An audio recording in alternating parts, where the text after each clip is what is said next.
اچھا سر، اس سے آگے کہ میں آگے جاؤں مجھے یاد آ گیا کہ حسن اللہ یاری سے آپ لوگوں کا کیا اختلاف ہے؟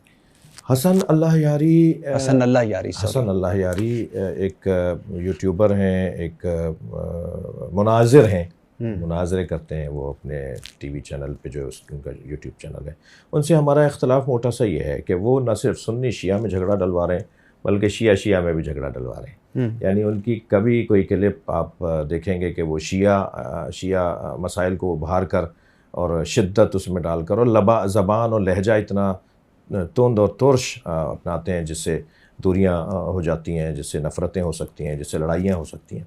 تو کوئی بھی ہو، دیکھیں ہر شخص کو اپنا موقف بیان کرنے کا حق ہے، وہ اس کو بولنا چاہیے، بتانا چاہیے کیا معلومات ہے اس کے پاس، وہ دینا چاہیے، لیکن زبان اچھی ہو، لہجہ اچھا ہو. لہجے کی خرابی پر تو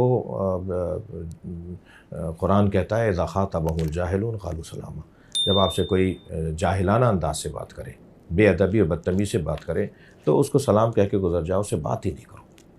تو جہاں لہجہ خراب ہوگا، جہاں ابے تبے اور تو طلاق شروع ہو جائے گی، جہاں بے ادبیاں شروع ہو جائیں گی، وہاں تو ظاہر گفتگو نہیں ہوگی.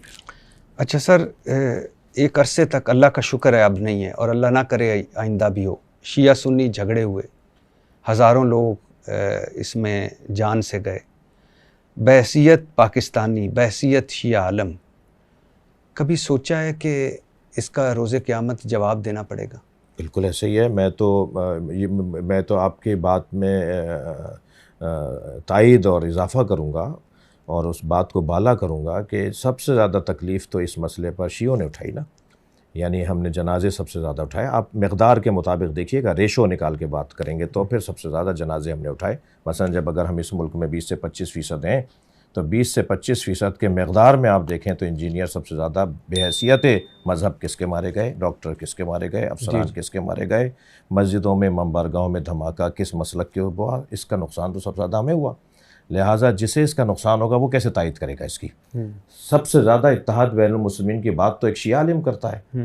سب سے زیادہ تو اتحاد بین المسلمین کے حوالے سے قربانیاں تو ایک شیعہ عالم دیتا ہے. یعنی میں ان سپاہیوں میں سے ایک ہوں. مجھے اس پہ فخر ہے کہ میں اپنے ذاکرین سے بھی، اپنے حتیٰ علماء جو بہت زیادہ پڑھے لکھے نہیں ہوتے مگر ایک ابتدائی ایک سطحی تعلیم جن کی علم دین کی ہوتی ہے، کیونکہ جو معتبر اور بزرگ پڑھے لکھی شخصیات ہیں وہ کبھی ایسا نہیں کریں گے اور نہیں کرتے.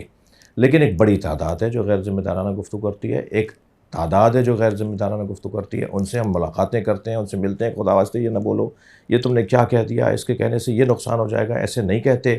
ایک یہ ہمارا انداز ہوتا ہے اس ماحول کو بہتر کرنے میں، ان حالات کو کنٹرول کرنے میں.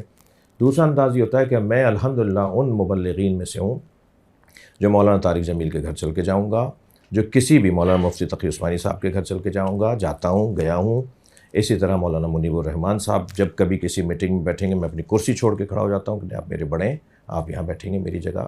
ممکن ہے کہ پہلے ہم آ گئے ہوں تو سیٹ اچھی ہو، نہیں، سیٹ ویٹ کیا ہے، تو یہ اصل تو تہذیب ہے.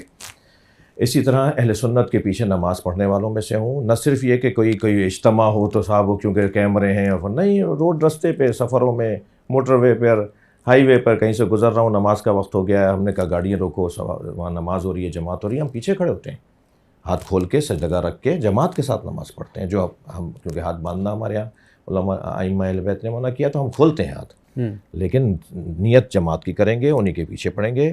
اسی طرح اور کتنی ہی مثالیں ہیں کہ جس کے اندر اس ماحول کو دوبارہ سے بہتر کرنے میں، دیکھیں ماضی میں ہم سب حتیٰ سنی مدرسوں میں شیعہ طالب علم پڑھتے تھے، شیعہ مدرسوں میں سنی طالب علم پڑھتے تھے. اب سے 100 سال پہلے، اب سے 80 سال پہلے. بالکل. یہ 1924 کے اندر